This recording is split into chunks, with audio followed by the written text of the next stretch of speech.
Differentiate between project and operation. ಇದು 5 ಮಾರ್ಕ್ಸ್ಗೆ ಕೇಳಿರೋದು. It is from unit 1.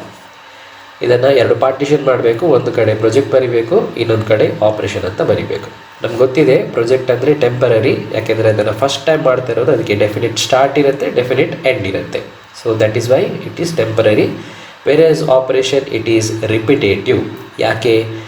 Operation ಅಂದರೆ ಪ್ರೊಡಕ್ಷನ್ ಅಂದರೆ ಏನು? ಒಂದು ಫೋನ್ ಪ್ರೊಡ್ಯೂಸ್ ಮಾಡ್ಬೋದು ಅಥವಾ ಒಂದು ಲ್ಯಾಪ್ಟಾಪ್ನ ಪ್ರೊಡ್ಯೂಸ್ ಮಾಡ್ಬೋದು. ಅದು ರಿಪೀಟೆಡ್ ಸೈಕಲ್ನಲ್ಲಿ ಆಪರೇಷನ್ ನಡೀತಾ ಇರುತ್ತೆ. Therefore it is repetitive. So temporary and repetitive for operation. Under project second point unique. ಯಾಕೆಂದರೆ ಅದನ್ನು ಫಸ್ಟ್ ಟೈಮ್ ಮಾಡ್ತಾ ಇರೋದು. It will be unique. Any product service which is done for first time it will be unique. Of course ಅದನ್ನು unique ಅಂತ ಕರಿತೀವಿ ಪ್ರಾಜೆಕ್ಟ್ನ. Versus operation it is continuous cycle. ಅಂದರೆ ಪದೇ ಪದೇ ಕಂಟಿನ್ಯೂಸ್ ಸೈಕಲಲ್ಲಿ ಅದನ್ನು ಪ್ರೊಡ್ಯೂಸ್ ಮಾಡೋದು. ಒಮ್ಮೆ ನಾವು ಯುನೀಕ್ ಪ್ರಾಡಕ್ಟ್ ಮಾಡಿ ಅದನ್ನು ಕಂಟಿನ್ಯೂಸ್ ಆಗಿ ಪ್ರೊಡ್ಯೂಸ್ ಮಾಡಿದರೆ ಅದನ್ನು ಆಪರೇಷನ್ ಅಂತ ಹೇಳ್ತೀವಿ ಅಂತ. Next third point, create new product, service or process. ಹೊಸ ಪ್ರಾಡಕ್ಟ್ ಅಥವಾ ಹೊಸ ಸರ್ವಿಸ್ ಅಥವಾ ಹೊಸ ಪ್ರೊಸೆಸ್ನ ಡೆವಲಪ್ ಮಾಡೋದೇ project. Whereas operation, product, service or processes already created and is in use. So product ಆಗಿರ್ಬೋದು, ಸರ್ವಿಸ್ ಆಗಿರ್ಬೋದು, ಪ್ರೊಸೆಸ್ ಆಗಿರ್ಬೋದು, ಆಲ್ರೆಡಿ ಡೆವಲಪ್ ಮಾಡಿ ಆಗಿದೆ ಅಂಡರ್ ಆಪರೇಷನ್. ಅದನ್ನು ಇನ್ ಯೂಸ್ ಇದೆ ಅಂತ, ಅದನ್ನು ಯೂಸ್ ಮಾಡ್ತಾ ಇದ್ದೀವಿ ಅಂತ ಅರ್ಥ. Fourth point for project, performance, cost and time are uncertain.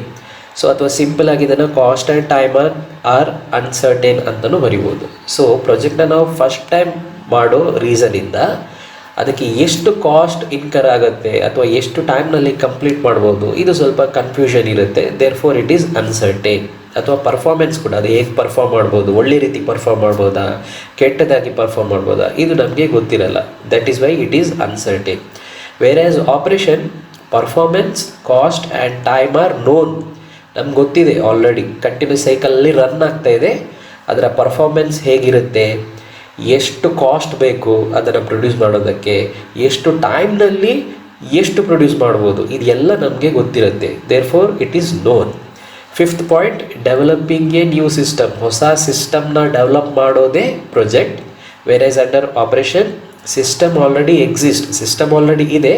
ಆ ಸಿಸ್ಟಮ್ನ ಏನು ಮಾಡಬೇಕು ನಾವು? Maintaining and sustaining. ಆ ಸಿಸ್ಟಮ್ನ ಮೇಂಟೈನ್ ಮಾಡಬೇಕು, ಆ ಸಿಸ್ಟಮ್ನ ಸಸ್ಟೈನ್ ಮಾಡಬೇಕು ಕಂಟಿನ್ಯೂಸ್ ಆಗಿ. ಅದಕ್ಕೆ ನಾವು ಆಪ್ರೇಷನ್ ಅಂತ ಹೇಳ್ತೀವಿ.